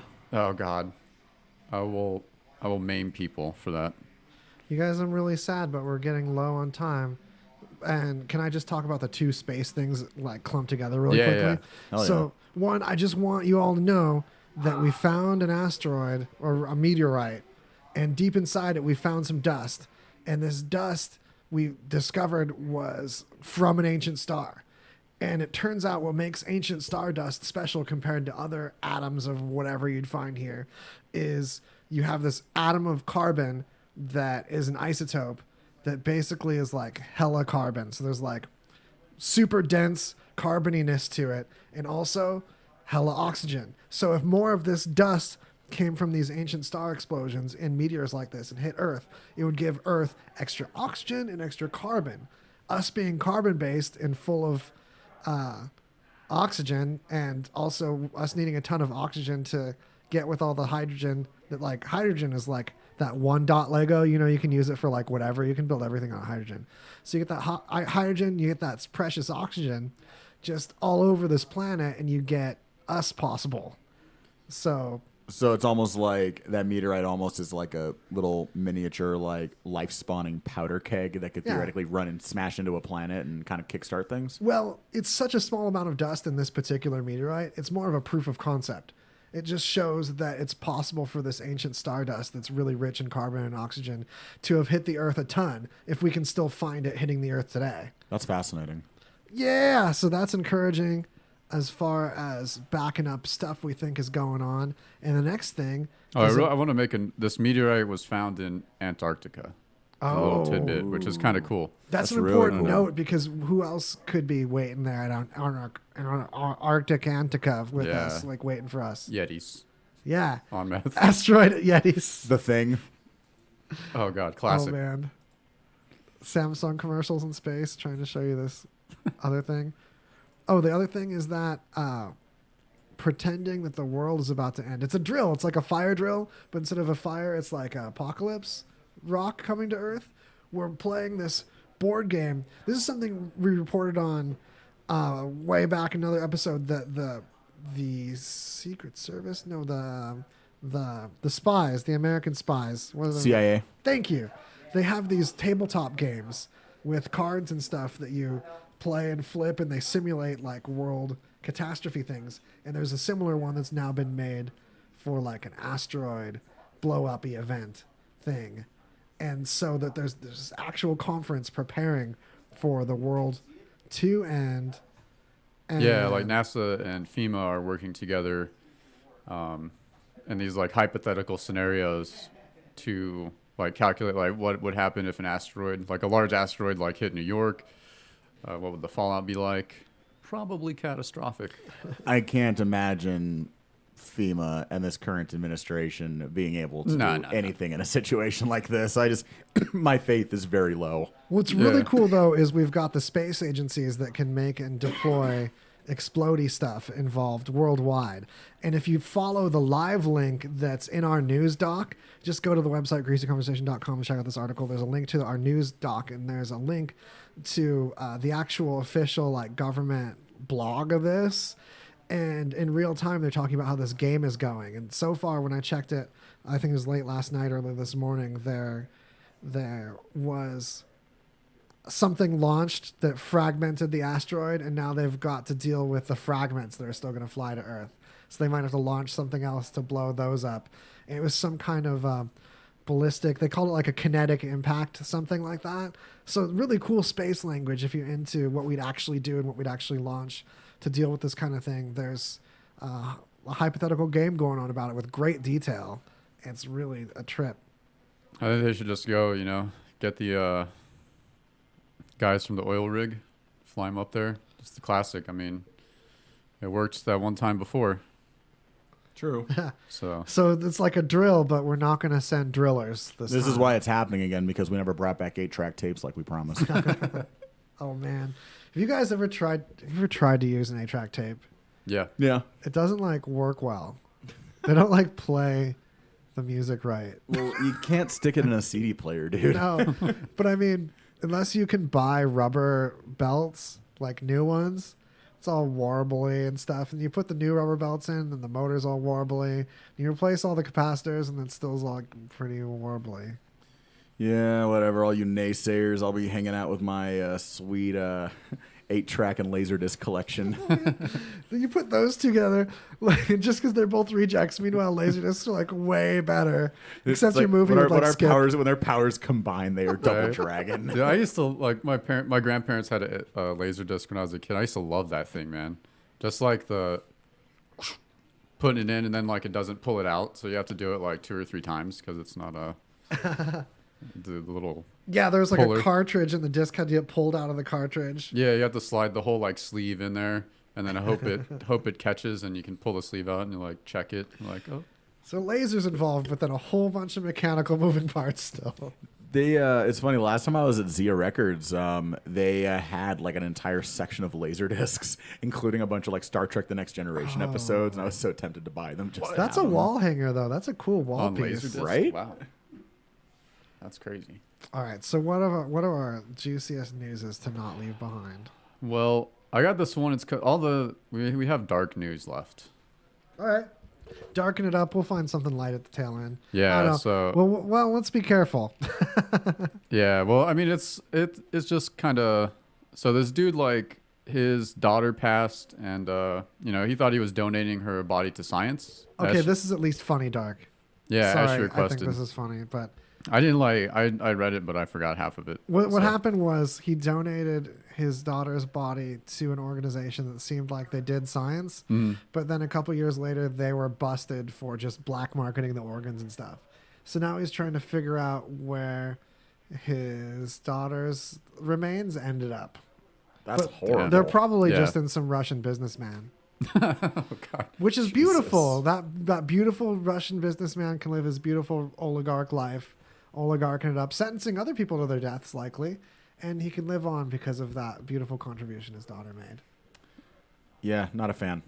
This dude, hold on. This guy was a body broker, because that's a thing, and his name is villainous. Arthur Rathburn.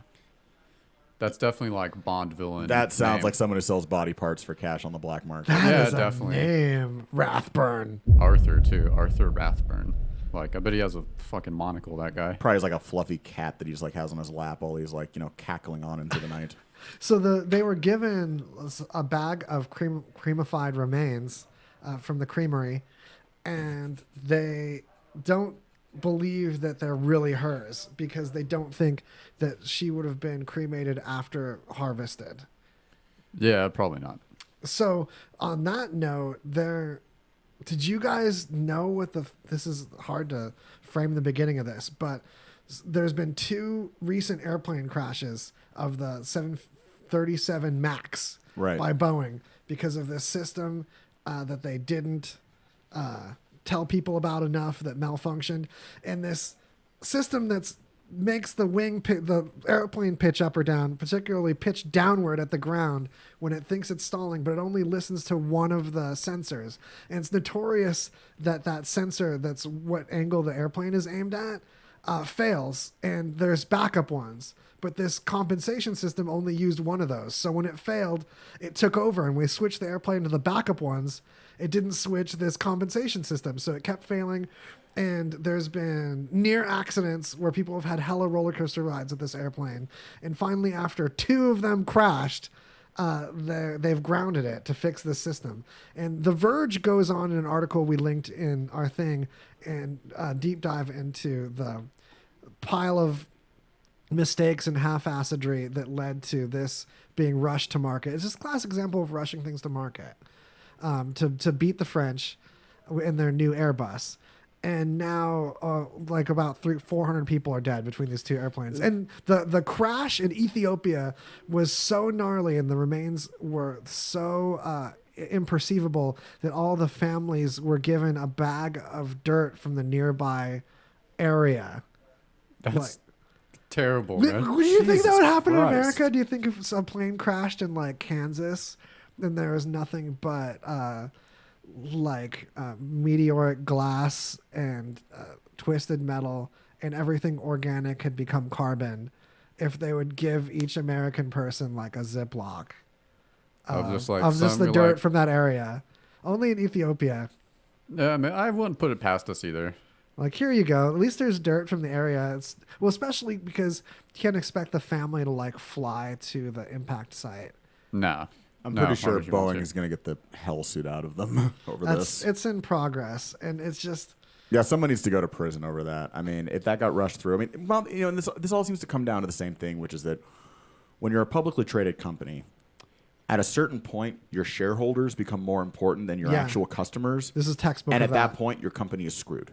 It's absolutely the case where it was too important to grow, too important to not miss this competition opportunity, too important not to lose market share, than to have this thing get a couple more months and get a couple more people oversee it and say, hey, this thing only relies on this one sensor. We'd never do it this way.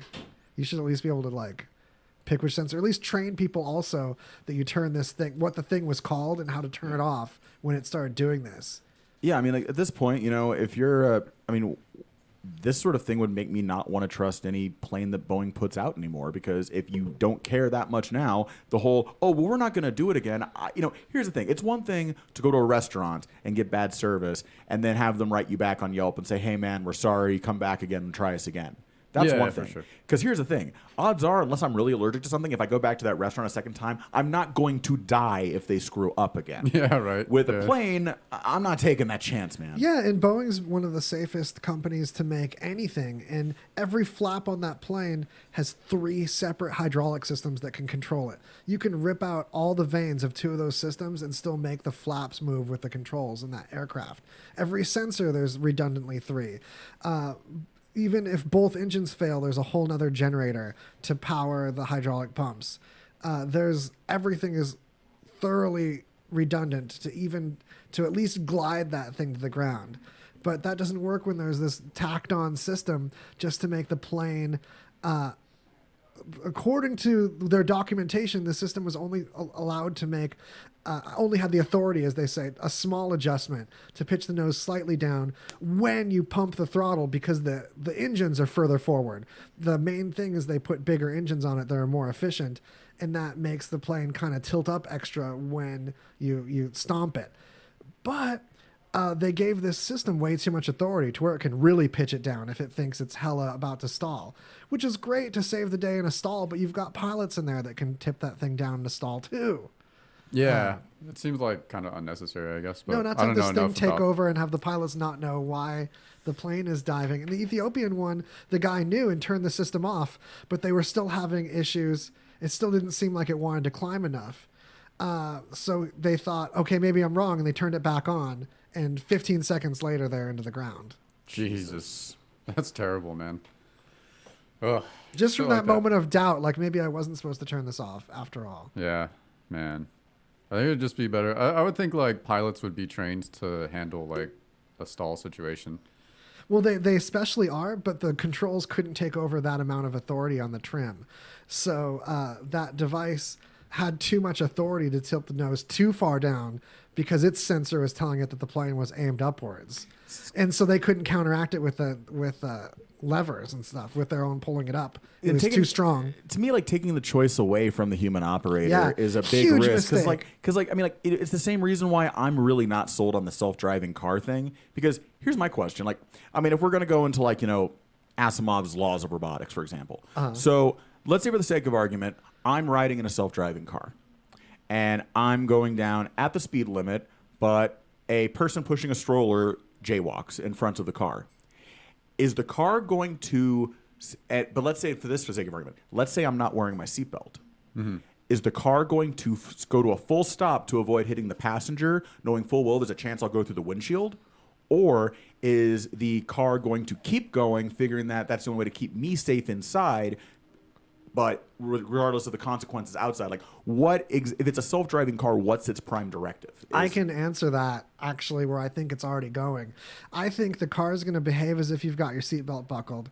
And if you don't have your seatbelt buckled, you're going to get buckled seatbelt safety situations, and that's going to be on your liability and not their problem and not on their bottom line. And I think otherwise the car is going to generally decide to protect you, but protect a seatbelted you. And the way cars can even stop now, especially electric cars, when you've got regenerative and the traditional braking, that thing is just going to stop like you through the windshield style, and that's on you. But if you're buckled, you should be good, or it's not going to stop like airbag level, and it's going to swerve thoughtfully. And I really think the idea that it's going to be like, oh, is it going to do something to kill you or do something to kill a pedestrian? It's going to kill the pedestrian instead of you every time, I think. It's going to protect the passenger. So, and that's the thing, But I think it's going to try to dodge the pedestrian and wreck the car, though. See, and that's the thing. My concern is you're going to have so many issues. Like, there's going to be wrecked cars from dodging pedestrians and people fucking with cars for sure. Yeah, you have people the car dodges the pedestrian, runs and into a pole, jumping in front of them to get people to wreck. And here's the thing: if I'm wearing my seatbelt and I'm riding in an automated car, if I'm wearing my seatbelt and I'm following the law, and the car veers to avoid hitting someone, on the one hand, yeah, I'm glad I didn't hit somebody. On the other hand, if I get hurt because of that, I'm suing. Oh, yeah. Yeah. But you've got to sue that person, because if you were the driver, you're legally obligated to swerve and crash your car rather than hit the pedestrian. Otherwise, you're going to at least But if I'm not the driver, if Uber's the driver, then Yeah. wouldn't Uber be the one at fault, not me? I mean, if I'm just simply the customer paying Uber to take me somewhere, and that route happens to take me into a situation where it would I'm be injured, on their insurance to handle. It wouldn't be your insurance that would have to deal with that case. But there'd be a case there. But I think the liability on that case would end up on the pedestrian if they failed to yield or they jaywalked or something. It's one of those things. But you'd know where the violation was way better when the car is covered in cameras. My worry is going to be what happens the first time one of these self-driving cars runs a red light and hits somebody. It'll be the first time there's a red light covered in snow. And simply telling me, oh, well, it's not going to do that when we've got, planes that seem to want to self-dive themselves into the ground. I have a hard time believing this that. This plane had a system added to it that was rushed and poorly designed. If you have a properly designed self-driving car and it knows the status of the lights, even if they're not visible, because if the city cooperates, there's already infrastructure in Las Vegas, and that's one of the few places in the country where if you have an Audi or a few other cars, the car talks to the lights and knows if you're coming up on a red or green light, even if all the lights were blocked by snow or something. And that will be in self-driving cars if cities participate before they're launched. That'll be really interesting to see what happens. I mean, I'm excited because, I'm interested to see where the technology goes, but it's also one of the things where I look at it from the perspective of, I'm looking at it not from some sort of like future shock perspective of being paranoid, but really just more the perspective of, I'm interested in the questions as much as I am in the answers. Boy, me too. Yeah. So we should let you know, ask you if you've got any final plugs before we tie the bow around her. Sure. Really quick, just want to say thanks for having me on the show. Really appreciate it. Would love to come back appreciate anytime. you, man. You can catch my show on RadioVegas.rocks Wednesdays from 6 to 9 p.m. each week Pacific time. It's the Pulsar Radio Show, and I play a mix of new and upcoming alternative, punk, metal, indie rock, and hardcore bands. Kind of do a deep dive approach, really introduce you to the bands. It's definitely, a little bit different from a lot of... It's good, unique stuff. It's rock, but truly alternative. The picks that you make that really push the boundaries of rock to places that aren't boring and are really unique ways of using the same instrumentation. I try to make it so that basically, if you listen to the show completely cold, you're going to hear bands that you've never heard before, but they're going to be bands that are somewhat familiar in the sense of what they are. You're gonna hear a band and be like, okay, this sounds like a band that could be on the radio. Yeah. Why aren't they? Totally. Yeah, because you tend to pick tracks that I get stronger feels off of than something that's more payola and lacks heart. That stuff that really grabs you by the ribcage a little bit in that meaningful way. Totally. And if I can get one last quick plug in, for sure. Definitely, if you're looking for great local music this weekend, definitely check out a couple of shows that are going on at 172 at the Rio. There's a really cool show there tonight with Winter from LA, which is a band I've featured on my show. They're playing with locals Pet Tigers and Girls and Wolves. Liz from Pet Tigers actually hosts the mixtape show here on Sundays. So if you want to catch her band live, you can do that tonight at 172 at the Rio for free. And then tomorrow night at 172, one of your new favorite bands, Marionette, will be playing. So that's right. Check out the schedule at RadioVegas.rocks or on the app to find Lizzie's show on Sunday, or Patrick's if you forgot where. And that's it. It's that Get out time. of here, you scamps. Scamper yourself away.